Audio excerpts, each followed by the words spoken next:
Luckily, I downloaded this before they removed it while I was watching it, so it's important. Thank you. You're welcome. Thank you.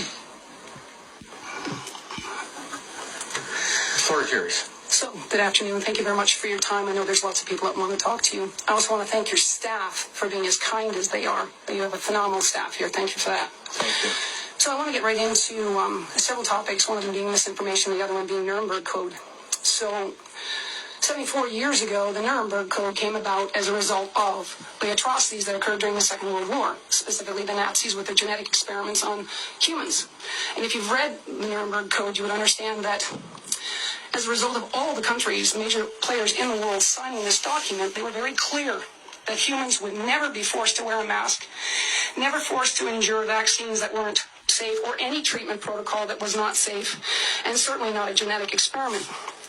Given that most people don't have a degree in molecular biology or anything along those lines, then I'd like to give you some information today.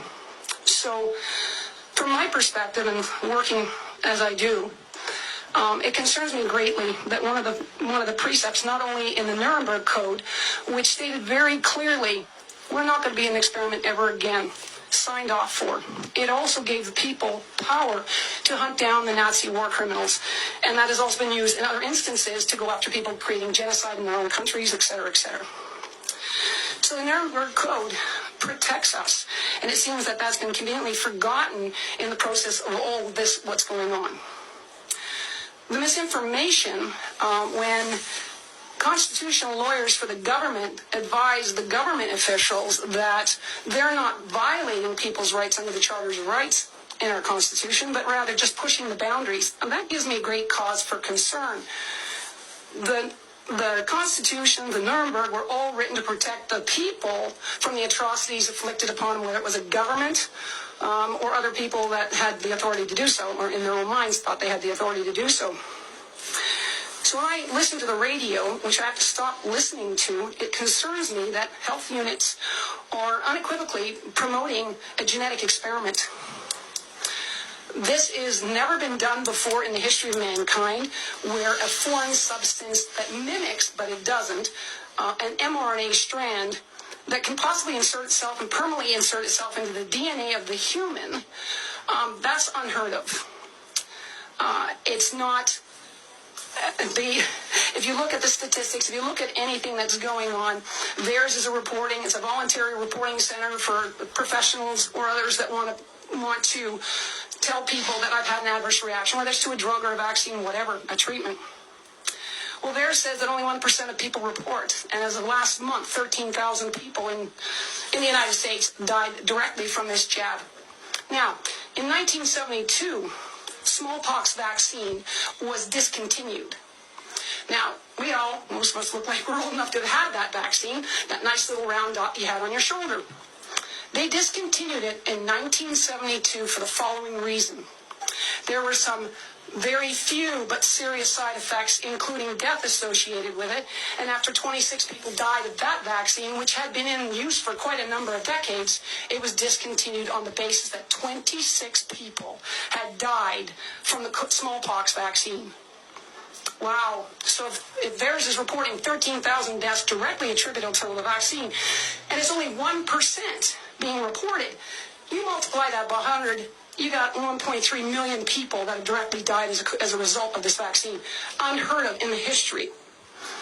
The first thing that really triggered me when I was watching the news at the beginning of all this pandemic shit, excuse the language, is that minus 70 degrees was required for refrigeration of this particular vaccine. Never in the history has anything that I'm aware of ever needed to be below minus 20. Why minus 70? Thought about that a lot.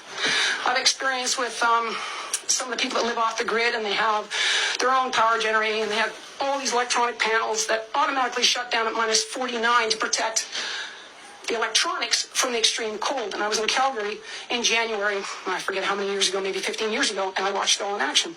So my little brain got going. I'm thinking, so what the heck is inside this particular jab? It is not a vaccine by any definition. It is not. It's foreign material. It is not a natural extract from the virus or whatever else, which hasn't even been identified as the cause of this pandemic. So when I'm looking at all this, and I'm thinking, there's something wrong here. So I don't know whether I should call it the pleasure or the displeasure, but I have tested people who have been jabbed. And I can't talk about their specific details, but let's just say it has a very long-lasting effect on them in a very short period of time. So when I listen to the radio and I hear the health units going on and on about how unvaccinated people are causing the Delta variant, that's the biggest lie to date that I want to point a finger at. Vaccinated people, when you put a pressure on a system, so you take an antibiotic and give it to a bacterial infection, if you don't kill off 100% of the bacteria, they will mutate to survive. And they're very good at surviving. Right? So, I just lost my train of thought. So when I'm looking at how they're promoting this as vaccinated people, they are the ones that are creating the variants. They are been exposed to a jab that is forcing them to either, it doesn't kill 100%. If nothing kills 100%, you're going to get variants. And they only usually mutate under an express application. Okay? Antibacterials, antiviruses, doesn't matter. So this is where the variants are coming from, and I would greatly appreciate the health unit stop saying that, because it's an outright lie, and it's a coercion to get people to take it.